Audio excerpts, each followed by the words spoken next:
Hello everyone, आप सभी का स्वागत है आपके अपनी यूट्यूब चैनल ग्लैंस एकेडमी पे। मैं शरद यादव। दोस्तों, इससे पहले आपने एक छोटी सी क्लिप देखी होगी जिसमें मैंने वीडियो में बताया कि जनरल स्टडीज के पेपर को कैसे सॉल्व करें कि ताकि 140 में से अधिकतम प्रश्न आपके सही हो जाए, मतलब 90 प्लस आपका अच्छे से स्कोर हो जाए, माइनस मार्किंग को भी हटाकर। और उसी से संबंधित एक छोटी सी ये आपको हम लोग डिस्कशन करेंगे कि हिंदी के पेपर को कैसे सॉल्व करें, क्योंकि जो हिंदी के 60 क्वेश्चन है वो बहुत ही इंपॉर्टेंट है और बहुत स्कोरिंग है। क्योंकि बहुत सारे स्टूडेंट मुझसे पर्सनली पूछ रहे थे कि सर आपने जीएस का तो बताया लेकिन साथ में हिंदी का ही बता दीजिए कि हिंदी में बहुत सारी दिक्कतें आ रही हैं कि हम कैसे इसको अच्छा करें। तैयार सब कुछ है, क्योंकि देखिए 6 ही चैप्टर आने हैं, तो 6 चैप्टर आप ही नहीं बल्कि जितने भी लोगों ने फॉर्म भरे हैं, मैं ये मान के चलूं कि हिंदी पर उन्होंने इन 6 चैप्टर को जरूर पढ़ा, क्योंकि इसमें सिलेबस का दायरा बहुत सीमित है। और यहीं पर सबसे अधिक उठापटक होगी आपकी मेरिट को लेकर कि कौन बेहतर कर सकता है, कौन अधिक से अधिक मार्क्स ला सकता है। तो एवरेज ये मान के चलिए कि 50 प्लस अगर आपके मार्क्स आ रहे हैं और जीएस में ठीक ठाक आ रहे हैं, तब तो आपकी कट ऑफ पार हो जाएगी और आप प्रीलिम्स में पास हो जाएंगे। लेकिन अगर आपका 40 के नीचे है या 45 के भी नीचे है तो आप अपने आप को भूल जाइए, फिर आपको जीएस में ज्यादा वर्क करना पड़ेगा। लेकिन हिंदी 6 चैप्टर थे। पहला आपका तद्भव तत्सम हो गया, विलोम हो गया, वाक्यांश हो गया, वर्तनी शुद्धि हो गई, साथ में आपका विशेषण विशेष्य हो गया, पर्यायवाची हो गया।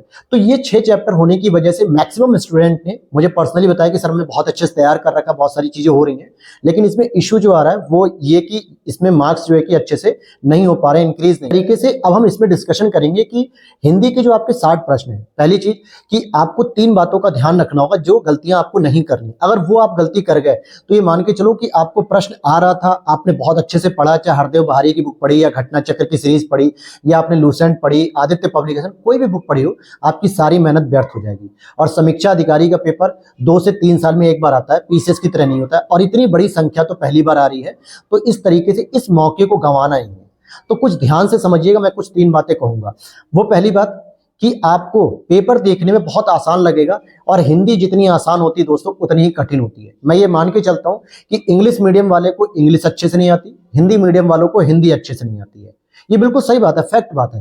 अगर आप आयोग की परीक्षा के हिसाब से देखो, अपनी वर्तनी शुद्धि को देखोगे, अपने स्टेटमेंट को देखोगे, तो अक्सर एग्जामिनर उसे काट देता है। हिंदी मीडियम वालों को हिंदी अच्छे से नहीं आती है। हमें लगता है कि 4 बातें हम हिंदी में बोल लेते हैं, हम पैदाइशी हिंदी में बातें कर रहे हैं तो हमें हिंदी बहुत अच्छे से आती है, लेकिन हिंदी की व्याकरण के स्तर पे आपकी जानकारी बिल्कुल जीरो होती है। ऐसे में क्या होता है, रटना पड़ता है हमें, और जब रट के कोई चीज जाते हो और प्रश्न अगर जरा सा घूम जाता है तो आपके आंसर गलत हो जाते हैं।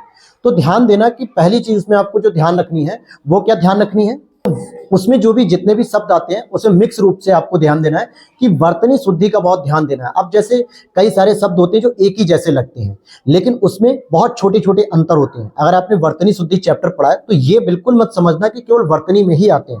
विलोम में भी कई बार ऐसा होता है कि उसकी मात्रा के अंतर कर देते हैं, उसकी जो है कि स्वर का अंतर हो जाता है, कहीं छोटा सा र उड़ाना होता है नीचे, कहीं ऊपर हो जाता है। तो वो छोटी छोटी मिस्टेक है जहां पर बहुत इत्मीनान से, हालांकि 60 मिनट में 60 प्रश्न करने होते हैं, तो हो सकता है आपको लगे सर टाइम बहुत कम है, जल्दी जल्दी, और ऐसे में आता हुआ प्रश्न भी आप गलत कर दोगे। अब जैसे गधे का अगर मैं कहूं तत्सम क्या होता है, गर्धब होता है, तो गर्धब में क्या होगा, ग द और द के ऊपर र होगा और फिर भ होगा। बहुत लोग उसको प्रोनाउंसिएट क्या करते हैं, गर्धब कहते हैं, गर्धब। तो इससे क्या होता है, बहुत सारे लोग भ के ऊपर उड़ाते रहा। तो ये जो छोटी छोटी सिली मिस्टेक है, इसको आपको ध्यान रखना है कि मात्रात्मक त्रुटि नहीं होनी चाहिए। अगर वो मात्रात्मक त्रुटि हो रही है तो कहीं ना कहीं आपको आता हुआ प्रश्न भी आपका चला जाएगा आपके हाथ से। तरीके से आपको मात्रात्मक त्रुटियों से बचना है। ये बिल्कुल मत समझना कि केवल वर्तनी शुद्धि में ही होता है। तो विलोम के भी अगर आप जब 10 प्रश्न कर रहे हो दोस्तों, तो विलोम में भी ध्यान देना कि किस प्रकार का प्रश्न पूछ रहा है। अच्छा, सबसे ज्यादा कंफ्यूजन किस में होता है लोगों को, तद्भव तत्सम में। शब्दों को ध्यान से पढ़ना है। जैसे मान लो पूछा जा रहा है कि गधा किसका तद्भव है, तो पूछा जा रहा है किसका तद्भव है, इट मींस कि आपको आंसर क्या चुनना है, तत्सम का चुनना है। कई बार ऐसा होता है, पूछता है कि भाई केकी जो है कि किसका पर्यायवाची है, या केक या मयूर का जो है कि तत्सम क्या होगा। तो वहां जो प्रश्न आप पढ़ेंगे ना, उसको बहुत ध्यान से पढ़ना है। अगर आपने उसको ढंग से पढ़ा तो मैं मानता हूं 50% आपने प्रश्न को सॉल्व कर लिया।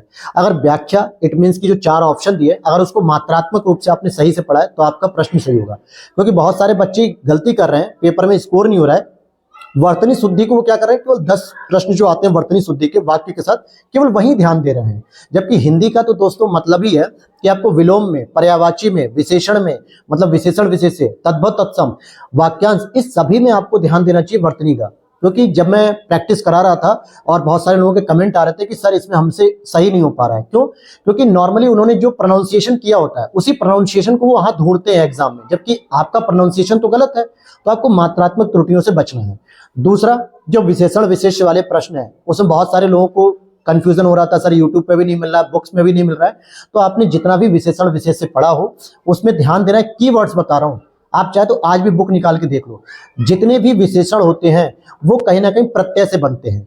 जो भी प्रश्न आपके होते हैं विशेष से, अगर आप उसमें कोई प्रत्यय जोड़ रहे होते हो, प्रत्यय मतलब पीछे जोड़ रहे होते हो, सभी चीजों को आपको ध्यान देना है। विशेषण विशेष में जो मैंने बताया कि जो विशेष शब्द होता है ना, उसमें अगर आप कोई एक प्रत्यय जोड़ लो, आलू प्रत्यय जोड़ लो, या फिर आप जो है कि किसी प्रकार का प्रत्यय जोड़ोगे तो विशेषण बन जाएगा। तो ये मास्टर ट्रिक बता रहा हूं आपको मैं, कि अगर किसी शब्द में आपको विशेषण की पहचान नहीं हो रही है तो ये देखो कि क्या उसमें कोई प्रत्यय जुड़ के बना हुआ है।